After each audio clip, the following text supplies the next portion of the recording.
Good afternoon. On behalf of the NC Chamber, welcome to What to Expect from Washington. USDA official talks COVID-19 response. I'm Janelle Boyd with the NC Chamber. All attendees are muted to avoid any distractions during today's presentation. If time permits, we will answer as many questions as possible at the end of the presentation. If you would like to submit a question during the meeting, click on the question and answer box. Please do not use the chat box. You may upvote the question you most want answered by clicking on the thumbs up for that question. Apologize for that. The questions with the most votes will be answered first.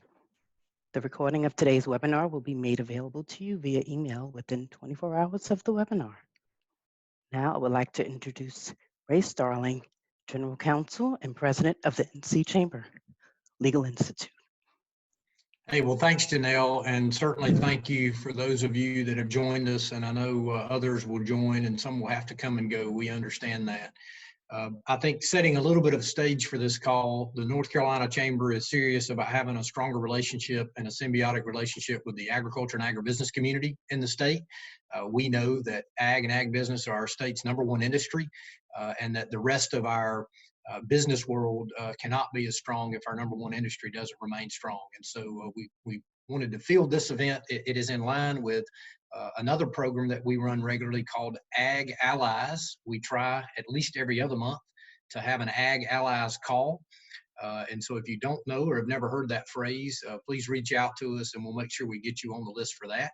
I would also mention we have a very strong annual conference, and we do have our date set for that. That is now October 7th. So please mark your calendars for that. It'll be a great, about a half day of good agriculture business information. And we already have confirmed 2 very, very strong and renowned speakers for that event. So look forward to seeing you at that. So expect more information from us on that to come. So thanks for being with us. I want to be brief in terms of introduction because our speaker is really the guy that should have the floor and that you're most interested in hearing from. Ken Barbic is the Assistant Secretary for Congressional Relations and External Affairs at USDA. But perhaps more importantly and more relevant to this conversation here, Ken grew up in a farming family out in Bakersfield, California.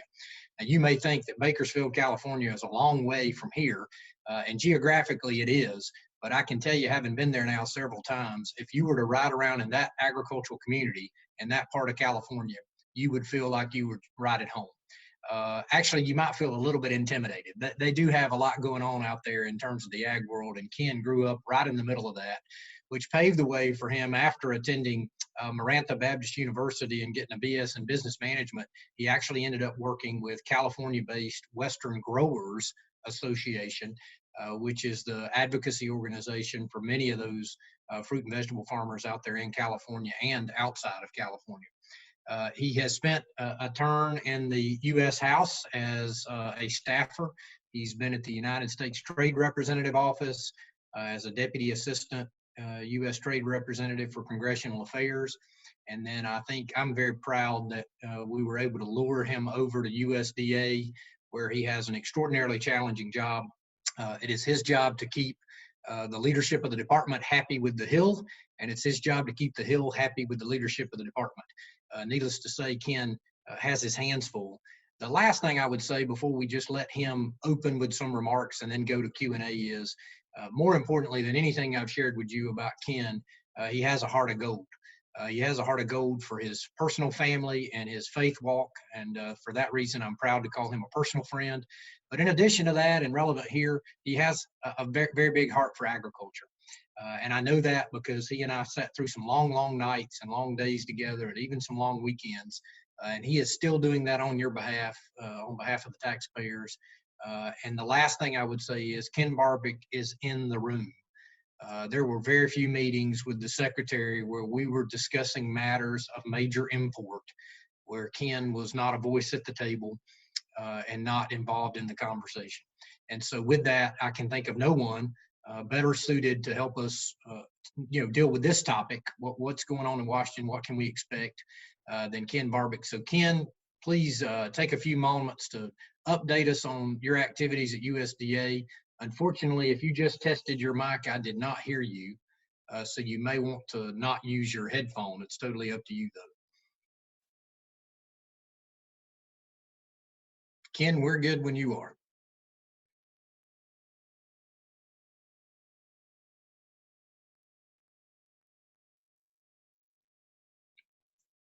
And if you happen to not be following the video, we are still standing by. Ken is here, and we tested the audio before we got on, but for whatever reason, we can't hear him at the moment.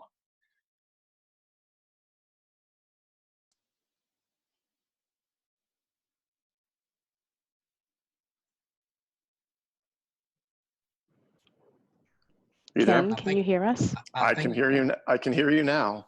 Fantastic. Thank you, Ken. Thank you, everybody, for their patience. Great. Is it ready? I did not hear anything you said, Ray. So you could have said the worst things possible, and I'm set up for success then. Well, trust me, it was not the worst thing possible. I laid a very good groundwork for you. But you have high expectations, so good luck. That's great. Well, I appreciate that. I heard you when you gave the brief description of Bakersfield and the nature of growing up there, and then the rest cut off after that. So hopefully there's no technical issues on my side as I talk here. But if there is, feel free to text me. I've got that open here as well if there's any issues on that front. Thank you for the time today. Thank you to Ray and to the North Carolina Chamber for inviting me to participate today. It's been a privilege to work with Ray for the last several years, from the time he was Senator Tillis's chief of staff to the time he worked in the White House. We really started to get to know each other when he was there as a special assistant to the president. And then when he was over with us at USDA as chief of staff, we worked together very closely for the better part of a year on a number of different issues facing agriculture. So again, a pleasure to be here. I won't share any stories about Ray from those days, though there are many. And if the venue is different, maybe it would be appropriate to share some of those stories at another time. Just want to share a few things in regard to what USDA has been doing over the last several weeks in response to the current crisis we find ourselves in, both in terms of the agency's efforts and then also in terms of what's going on in the Congress and what that means for some of the programs that we're implementing right now, and then also giving hopefully a little bit of a look forward into what we're anticipating even in the coming weeks and months ahead. Obviously, we are in really unprecedented and uncharted territory for really all of us right now, whether working in government or working in the private sector, or those that are bringing food to market and really trying to keep this country going in the midst of this crisis. So first, just a word of thanks to all of you that are especially in those various roles in what we like to call the real world, out there on the ground doing things to keep our country going during this time. So thank you. And it is truly a privilege and a pleasure to serve in a role in government to try to help make that process work as well as possible, even in these difficult times. I'll start off just talking about some of the work we've done in regard to the food supply chain. Really from very early on in this crisis, Secretary Perdue and the team at USDA has been actively involved with those across the food supply chain, trying to make sure that as we are seeing, really significant disruption across the supply and the demand side of the sector, that we are working to try to see resources aligned as well as possible, that we are working to try to make sure the regulatory framework is as flexible and responsive as possible during this time period, even as product has to move maybe in some unique and different ways during the challenges we face right now.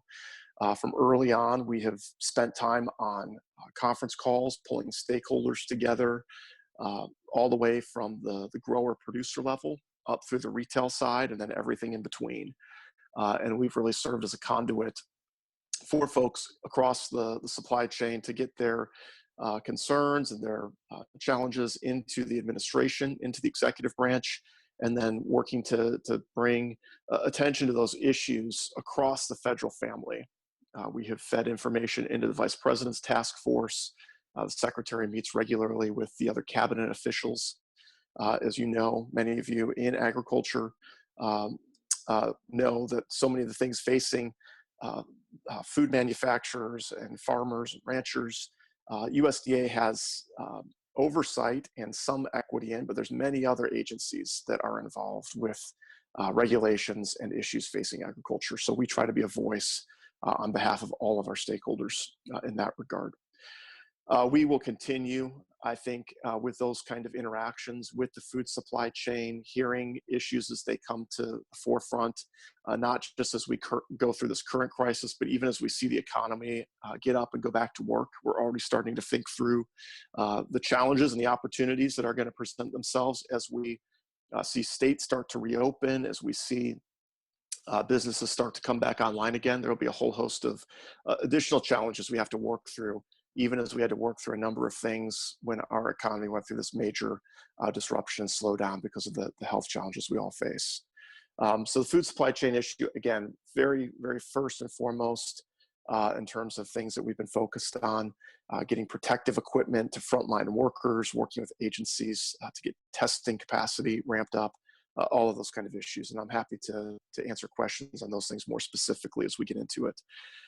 The other big area that we have faced a lot of challenges on is flexibilities in regard to the nutrition programs and the feeding programs that USDA operates, whether that be the SNAP program and providing flexibilities to make sure that those Americans most in need of food assistance continue to get that during these trying times, as well as the millions of school children across this country that are no longer going to their schools and having breakfast and lunch and those meals provided to them in that context, but now have to have that food delivered through other means. We have worked really around the clock to set up alternative supply chains, working with private sector partners to do things even like deliver food box kind of packages to rural school children across the country, and getting food to them while schools are out of session right now. So we've done a lot of work with the states. The states have asked for flexibility, asked for waivers, other kind of things to be able to continue making sure that those in need have access to food during these trying times. Those are two things from an executive regulatory standpoint that USDA has had direct impact on and worked very closely on. Another area, and this is probably connected to the food supply chain, and that is related to ag labor. There was concerns very early on that H-2A workers were not going to be able to continue coming into the country because of challenges with getting consular and embassy interviews in other countries. We have worked closely with the State Department to ensure that H-2A workers in particular continue to be prioritized during this time. We have worked with DOL and DHS to also expand flexibilities for workers within the country already. So if a worker is currently on an H-2A contract, we have worked to try to create flexibilities for those workers to either extend their time with an employer or move to another employer within the United States that maybe needs that H-2A worker during these times. So things that don't normally take place, we have been working to create flexibilities to allow those kind of things to move more effectively during this time. I have talked with our policy folks. I know there's probably going to be questions about the president's executive order that was announced in the last 24 hours. It is our understanding right now that H-2A workers are not going to be impacted by that executive order. We should not see any disruption in H-2A as a result of that executive order on immigration. So if there are questions on that, happy to answer those, but just to preempt that somewhat. A couple other things I'll note, and then we'll jump into questions. Ray mentioned my role is with leading congressional relations. So I spend a lot of time working not just with the Congress, but also working within the department, providing strategic and political guidance on all the issues that come to bear that Congress cares about, which is really the majority of issues we face. I've spent a lot of time working with the Secretary and other members of Congress over the last month as they have been moving various pieces of legislation. So both the Families First Act, the quote unquote phase 2 bill, which included nutrition assistance money, and then the CARES Act, the phase 3 bill, which was a really significant piece of legislation that included money specifically for us to address challenges that ag producers are facing, $9.5 billion for responding to that, as well as a replenishment of the Commodity Credit Corporation of $14 billion.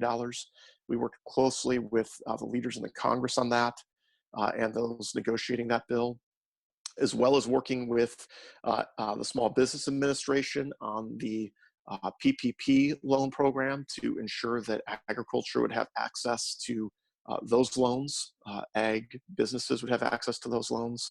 We've done a lot in regard to both the legislation when it was moving, and now working on the administrative side, implementing those critical pieces in the legislation.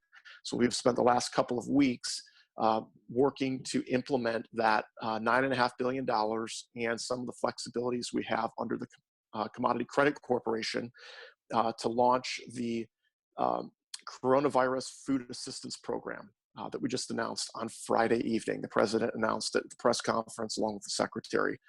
And that program uses that $9.5 billion that was appropriated in the CARES Act, as well as an additional $6.5 billion that we had immediately available in the Commodity Credit Corporation to give up to $16 billion in payments to some of the sectors that have been impacted immediately in this first part of 2020 from seeing just the immense market disruption because of the coronavirus pandemic. In addition to those $16 billion in direct payments that we are working to stand up a rule and then have farmers come and sign up for and get those payments out, we're also doing $3 billion in purchases and then distributing that through food banks and other nonprofit entities like churches and community centers, faith-based organizations.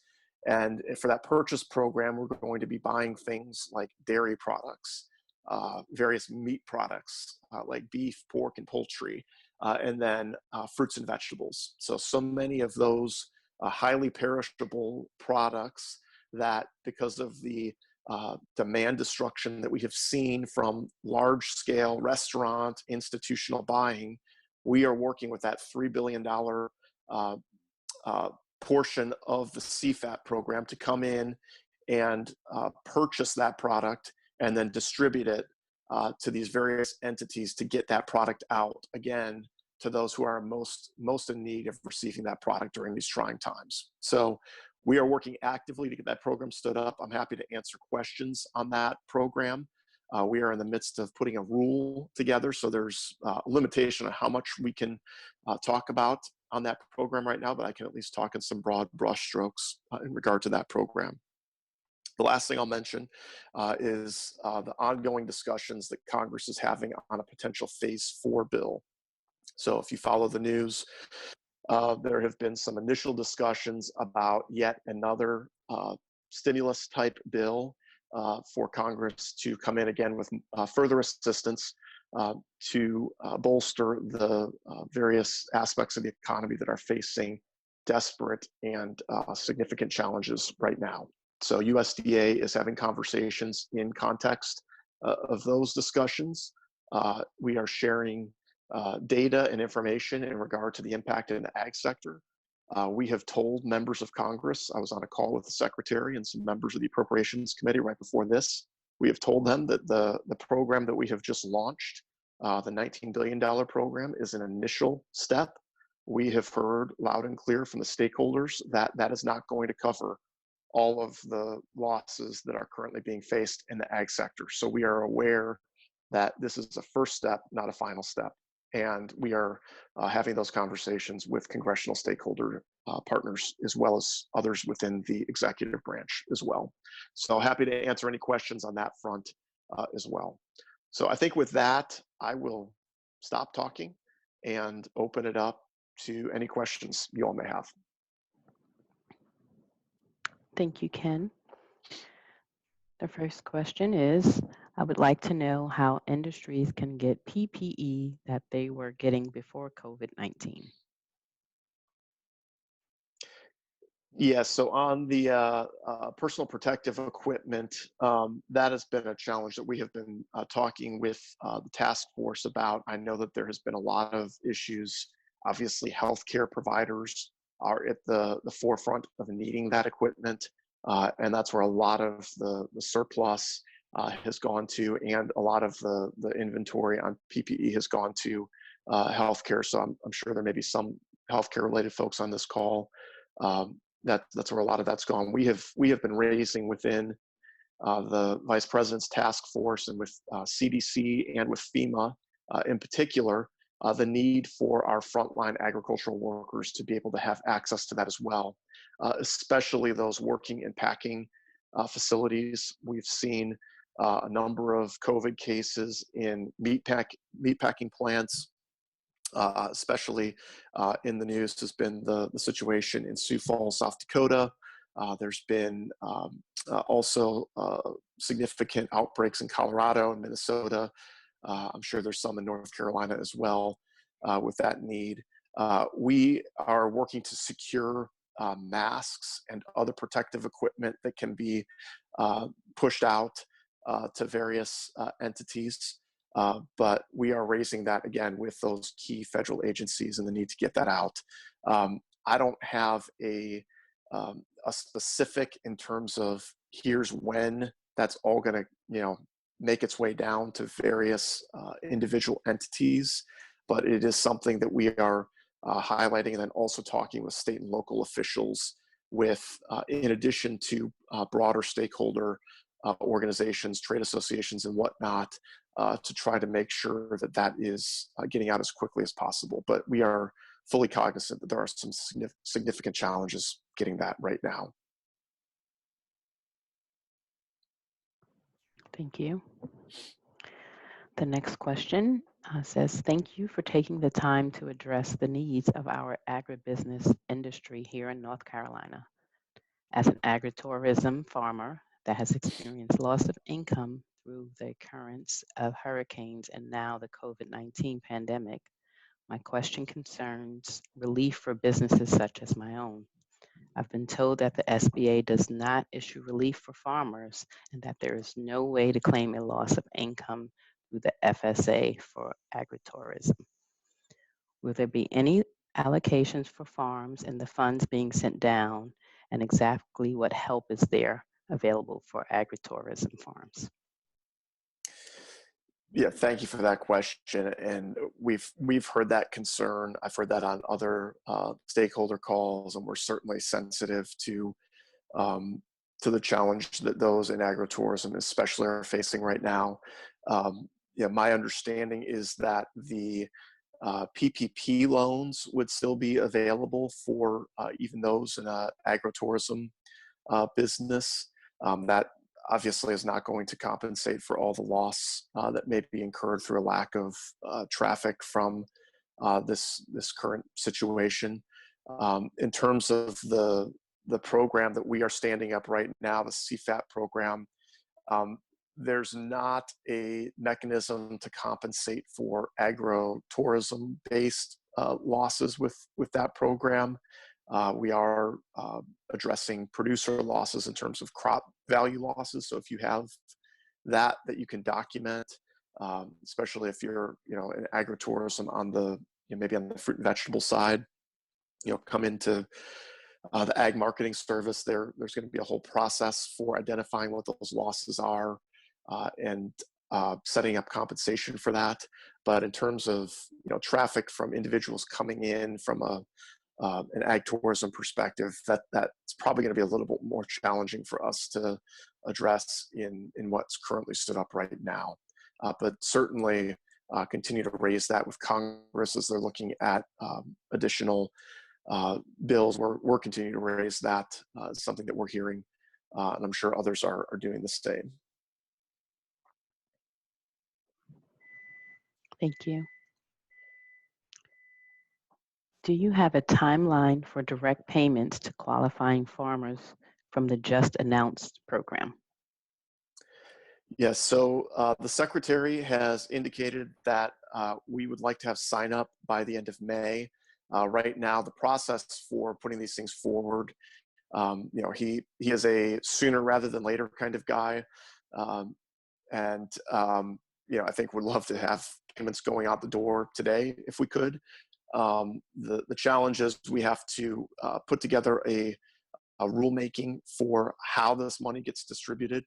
And so that takes a little bit of time working with the White House and the Office of Management and Budget, others that make sure those regulatory, I's are dotted, T's are crossed before the program can be open for farmers to come in and sign up, and then payments can get distributed. But our hope is that the details from that rule will be out here in the next couple of weeks, with the ability for a producer to come in and sign up through their local office by the end of May, and that we would see payments going out as soon as the end of May to those who have been impacted here in the first part of the year.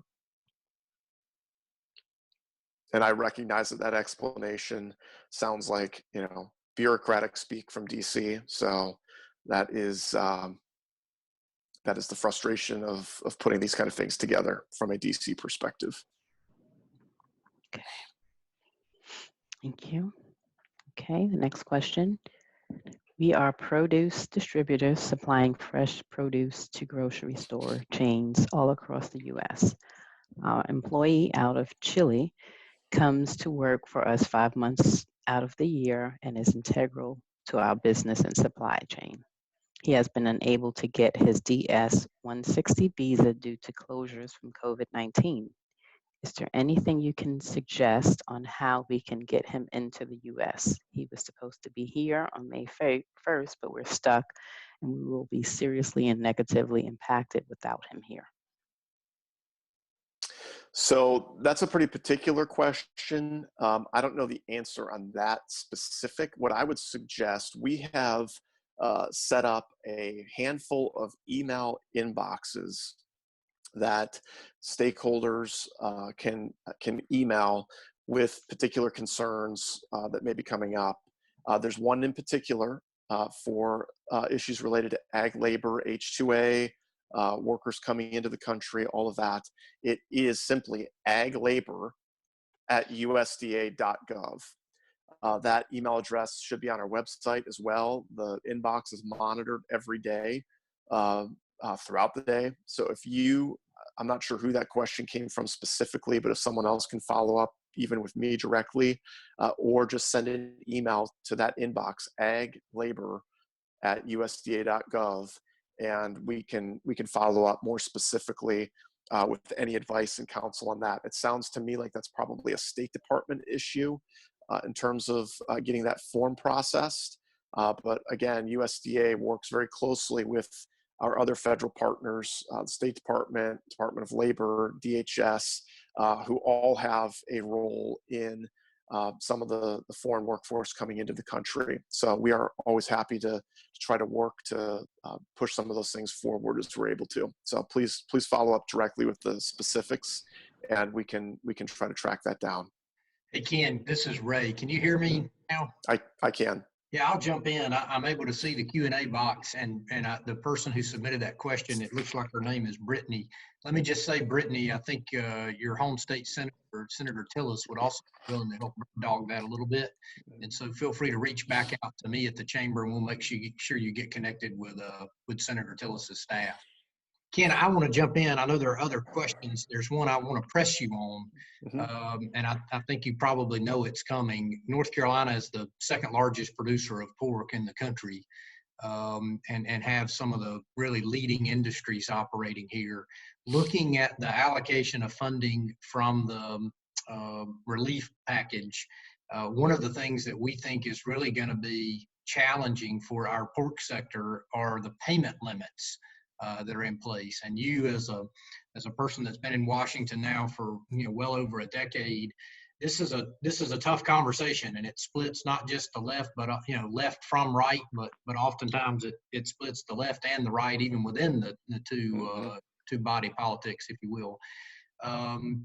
We're not fans of where those numbers landed, and think it's going to probably create real pain. And frankly, at the end of the day, may create some of the very consolidation that people seem to not be fans of. How did we get there? Is there anything that this group could do to impact that going forward? Just want to at least put that on the record that that's going to be a challenge for us here.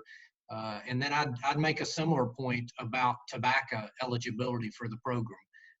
We don't have people that are just tobacco farmers. They're tobacco farmers along with several other commodities.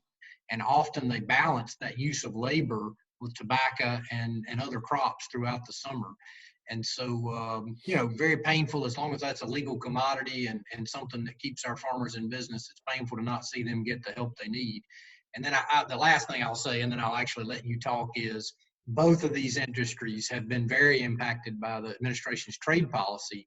And so, coming at a time when they were ramping up, hoping the China stuff would start to come through, it's kind of the old proverbial 1-2 punch. So talk to us a little bit about those payment limits and whether there's any daylight at the end of the tunnel that we might be able to influence or turn that in a different direction.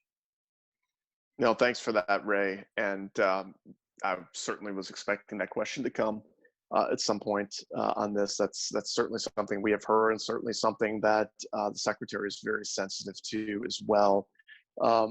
Several points. I think, you outlined well some of the challenges both on the left and the right politically on the payment limit issue. I think you see stories regularly, in major publications about farmers getting, massive checks from the federal government, and folks on both the left and the right criticizing those kind of payments. I just say that factually, not as an agreement with that critique. I mean, I think that the Secretary is well aware that what it means to be a large farmer in this country is not necessarily what a person living in one of our major cities understands to be a large farmer. Those making, I think, something over $350,000 in revenue are considered large farmers in this country. And I think any of us who have been around agriculture or in the business know that that is actually not all that large in terms of operation size in comparison to the food needs of our country. So I think you have a political dynamic there with payment limits broadly. And I think challenges, both with Democrats and Republicans that have been critical of some of that. I would say the biggest issue on the payment limitation front, though, is just a resource constraint. So I think there's a way to get around the argument on the payment limit size. The Secretary has actually been very clear with other leaders, and he has used this example several times in the last week, that when you look at where the money from the phase 3 bill went for airlines, for instance, it's the large airlines who are getting a lot of the money from that airline relief program. So the idea that you would, disadvantage a farmer because they are larger doesn't seem like a fair comparison. That said, on the ag relief side, we had $9.5 billion that was made available immediately. We've taken an additional $6.5 billion that we had in the Commodity Credit Corporation. And that money that will go out accounts for the losses that we are seeing right now in the key sectors facing immediate losses because of the current pandemic. So livestock, dairy, specialty crops, and some on the row crop side, as well as a handful of other miscellaneous things. If you didn't have payment limitations in there, we do not have the resources right now with what Congress has provided us in order to really equitably give relief to more more individuals. So we are well aware that there are challenges in the pork industry in particular. We've heard that from various parts of the country. Likewise, we've heard it on the beef side. We've heard it a lot from the fruit and vegetable sector, where you have production of certain crops that, I saw an example this morning that strawberry producers in Florida spend $30,000 an acre on production costs. So you look at some of these high value crops, and 125,000 does not go very far. We are very cognizant of that. And the secretary early on, going back to the CARES Act debate from late last month, had asked the Congress for a $50 billion raising of the cap in the Commodity Credit Corporation from $30 billion to $50 billion and replenishing that fund. The Congress chose not to do that. They chose to only replenish $14 billion and then provide this $9.5 billion. The $14 billion that they replenished won't be available to us until sometime in July. So when that money is available, we're going to look at additional relief as we continue to evaluate and look at these different market considerations. So that's part of the challenge there, is the resource constraint, in addition to some of the political dynamics on payment limitations. So I would suggest, right now, we are talking to Congress about that. Congress is talking to us. I am aware that Congress, a number of members are, potentially writing letters on the payment limitation issue. I know some members are advocating with their leadership on the need for additional resources. I would say, and the Secretary has said to members of Congress, if there are issues like that, whether it's payment limitations, whether it is particular crops like tobacco that maybe have not been a part of relief programs in the past, like the MFP program.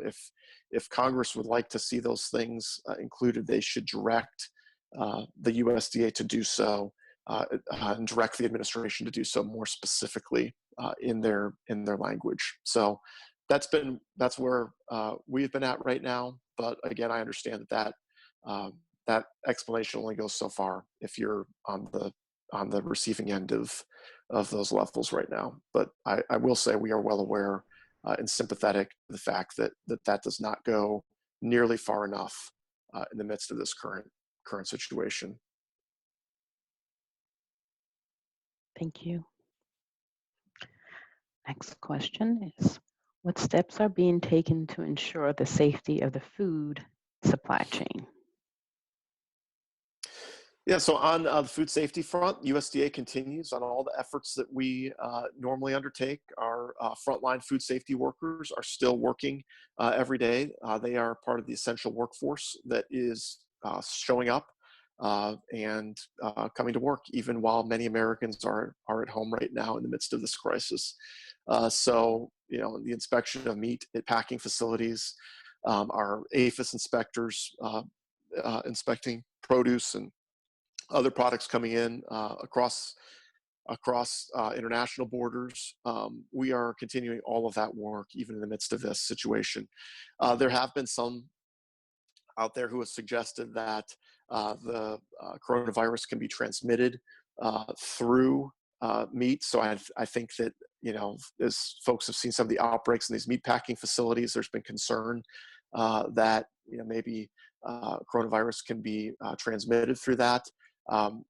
As long as consumers are continuing to exercise the normal hygiene and proper food preparation steps, that should not be a concern at all. If you're cooking your meat properly and washing your hands, all of that, there should be no issues.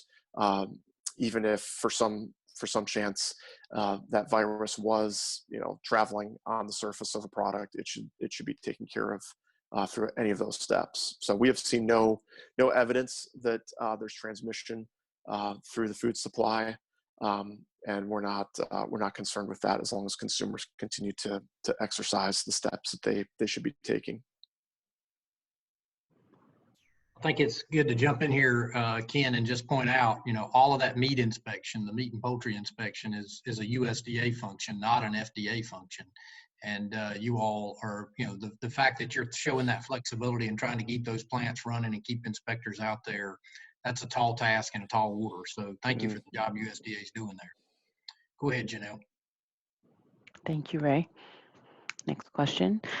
Right now, we're seeing job losses due to closures. We haven't yet seen job losses because of an economic depression. What is your view on how do these two differ for the ag community? Yeah, I mean, that's a pretty complicated dynamic in question. I think, our hope is that as the economy gets back up and running again, especially in the food and ag sector, that we will see demand continue to return. Obviously, everyone is uncertain about how quickly people are going to start going out to restaurants again. That's obviously a big source of food demand. About 50% of food dollars are spent outside of the home. We've seen significant demand increase at the retail side. I think this is not directly in response to this question, but I think, one of the things we've seen in the public is, the stories of both shortages in grocery stores side by side with stories about milk being dumped, animals being slaughtered because they can't go to a facility, or crops being plowed under. And, I think for a lot of Americans, they don't understand how all those things can be happening at the same time.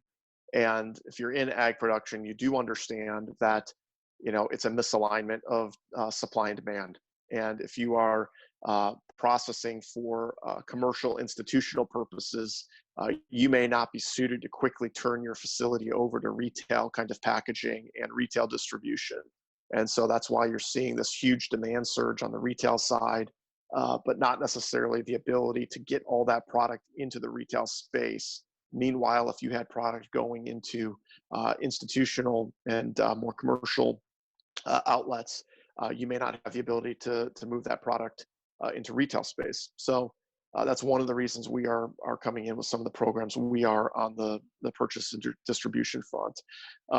In terms of the job loss and the disruption related to this current situation and then longer term, I think it really remains to be seen how quickly the economy gets back up and running in different sectors and different respects. And I think, we know that Americans are going to continue to eat. They're going to continue to buy food. They're going to continue to need all of these products. But where is that demand going to be centered? And is it going to go back to some of these channels that are really, for all purposes, basically shut down right now? And our hope is that we will see a return of the demand in those different spaces, restaurants, schools, whatnot, in the next several months, and that hopefully in the food and ag sector, we will not see long-term job displacement because of this crisis going forward. Thank you. Let's see. Ken, will you talk just a minute about the mood in Washington? I mean, one of the things that we're sensing here at the state level is maybe not quite the level of partisan, effort as we normally see, that folks really are working together.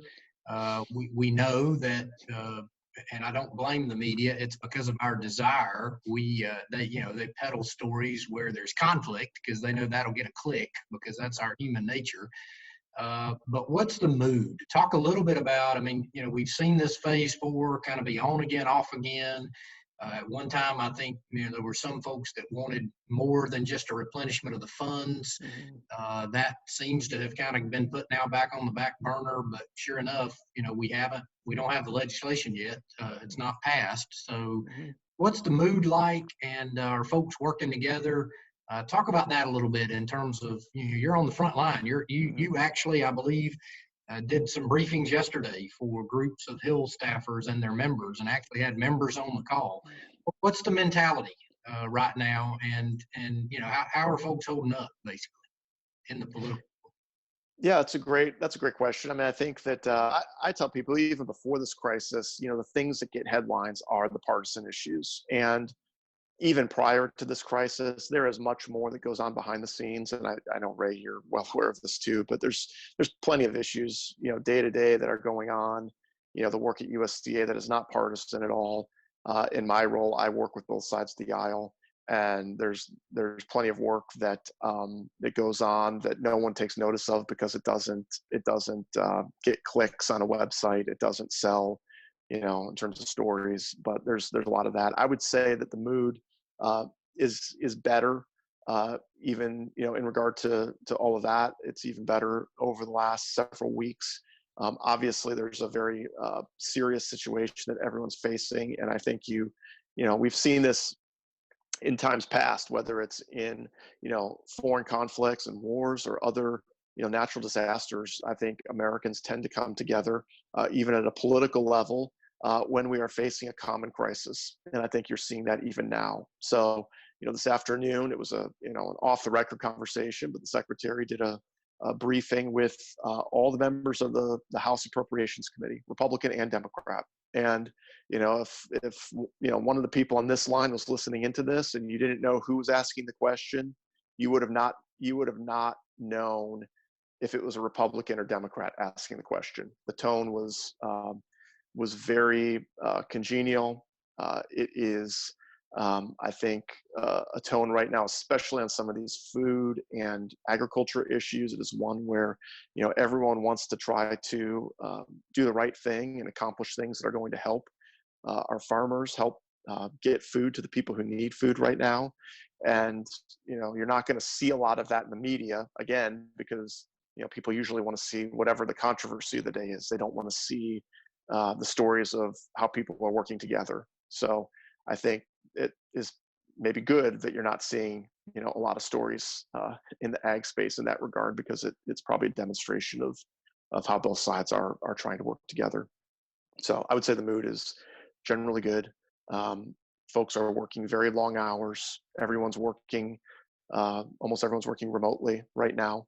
So it's a strange time to be doing calls and video conferences and everything else from right now, for me, the basement of my home, for others from various other venues. So I think some of that may even be helping people's moods, or not, is remembering that we're all in a crisis together, and kind of gives you some focus on the things that really matter during these times.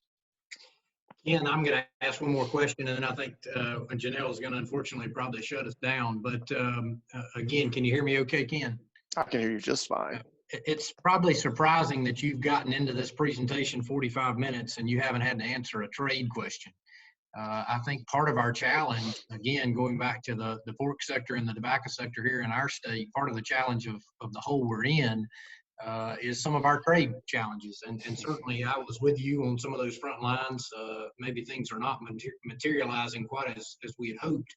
But with that said, what is the latest? Does the trade route, particularly to China, notwithstanding all the hyperbole we're hearing about pointing fingers, does that remain a priority? Are those back channels still open? Is there a chance that we're still going to hit close to some of the numbers we had set for us this year, particularly in the China trade objective? Yeah, I think that's a great question. Obviously, in any other context, trade would be the number one, number two, number three, number four, and on question you would get on a session such as this. The phase one deal with China that was completed late last year. Obviously, everyone's aware of the commitment on the ag purchase front that China made, $40 to $50 billion over a period of time, I think a 2-year period. We have seen at a technical level, I think first on the purchase side, I think we at USDA and probably even out in the ag space knew that a number of those purchases weren't going to happen overnight. That deal was announced in December. A lot of our ag production really starts to ramp up in this country in the spring, into the summer and fall months. There obviously is, production that that occurs in the winter and the first quarter. But a lot of those products that China's buying are really in full force as you get into the Q2 and beyond in the country. So I don't think we expected that you were going to see all of those commitments happening right away out of the door. But what we have seen is some of the technical commitments that China made, the United States made. The work on all of those has been going on still behind the scenes, and it's not the kind of stuff that makes a lot of headlines. But at least as far as all the updates I have received, everything I have seen in briefings, both countries continue on the technical level to move forward on the commitments that were a part of that phase one agreement to ensure that those are taking effect. And purchases have started taking place. I can't give you the exact numbers, but we've seen purchase of soybeans and some other products, some significant numbers even in some of the early months. So I think our hope is that we will continue to see that going on through this year. Obviously, everyone's uncertain about, with the global recessionary pressures right now that, every country is facing. There's some uncertainty, on the trade front because of all of that.